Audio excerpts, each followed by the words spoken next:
Kasih karunia dan damai sejahtera dari Tuhan Allah Bapa kita dan dari anak Tuhan Yesus Kristus menyertai kamu sampai selamanya. Amin. Selamat pagi saudaraku.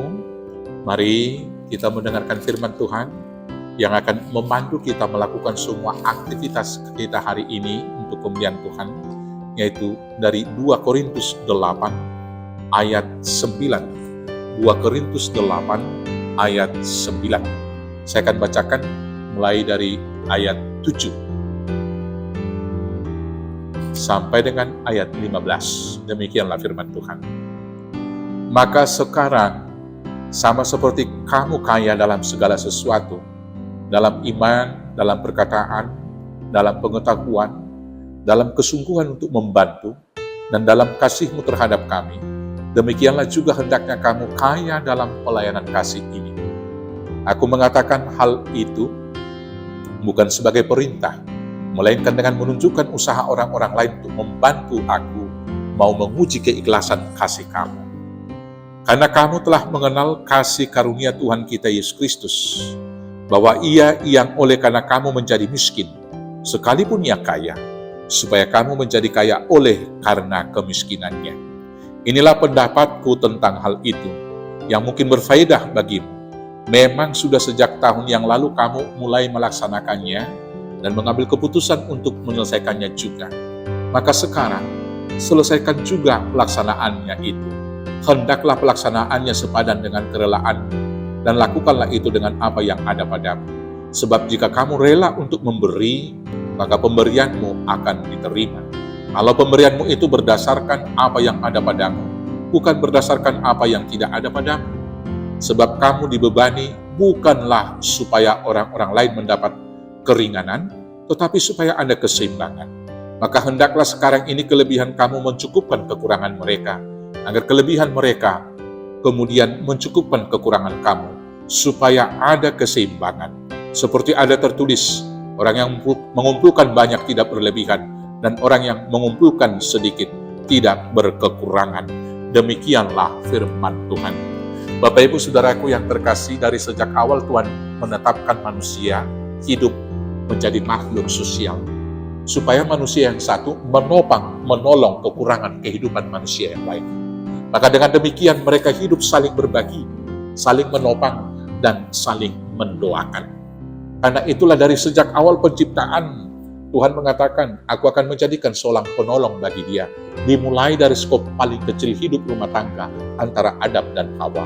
Dalam skop yang lebih besar, keluarga yang lebih besar juga harus demikian. Dan juga dalam skop bangsa-bangsa.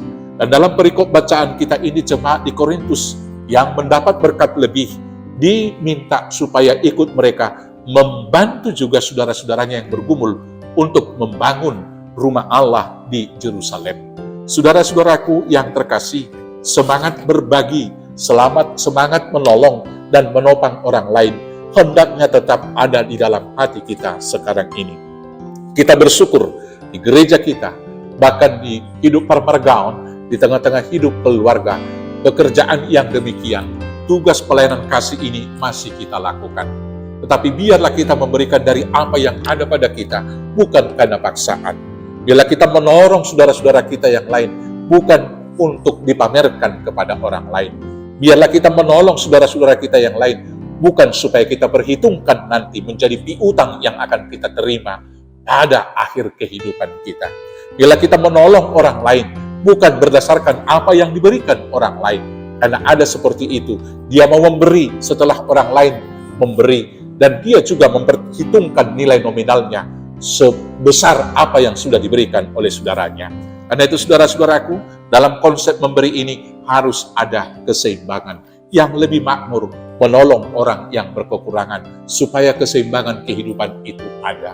Hari ini dunia bergumul, karena hanya sangat sedikit orang yang berkelimpahan dengan kekayaannya, yang memonopoli semua sumber daya alam, dan sangat banyak orang-orang miskin yang bergumul bahkan untuk makan sehari-hari. Hari ini Bapak Ibu, saudara-saudara, dan kita semua diingatkan, kalau kamu punya berkat lebih, bagilah dengan keluarga, dengan saudara-saudara yang berkekurangan. Kalau kamu pengusaha, pikirkanlah juga kemakmuran dan sukacita dari karyawan yang bekerja untuk Bapak Ibu. Demikian juga tentunya kalau kita punya kemampuan untuk bekerja sebagai karyawan, bekerjalah dengan sungguh-sungguh supaya keseimbangan perusahaan dapat berjalan, memperoleh untung untuk dibagikan bagi orang-orang yang lemah. Dalam kehidupan bergereja juga, dalam sistem yang sudah dilakukan sentralisasi saat ini, bila gereja-gereja yang besar memberikan banyak dari persembahan-persembahan itu diberikan ke pusat untuk kemudian dibagikan itu menjadi pelayanan kasih kepada gereja-gereja yang lebih kecil. Sehingga jemaat di kota dan di desa, jemaat yang kecil dan jemaat yang besar sama-sama mendapatkan berkat Tuhan melalui pelayanan Tuhan, melalui para hamba, pendeta, Bible Flow, Orhangir atau guru huria, diakones, sintua dan para pelayan yang lain. Selamat ikut dalam pelayanan kasih. Tuhan Yesus memberkati. Amin. Kita bersatu dalam doa. Terima kasih Bapa yang baik. Ajar kami untuk mau berbagi demi keseimbangan kehidupan, demi keadilan dan sukacita kami bersama. Mampukan kami melakukannya hanya di dalam nama Yesus Kristus Tuhan, Juru Selamat kami yang hidup. Amin. Selamat beraktivitas. Tuhan Yesus memberkati. Horas, horas, horas.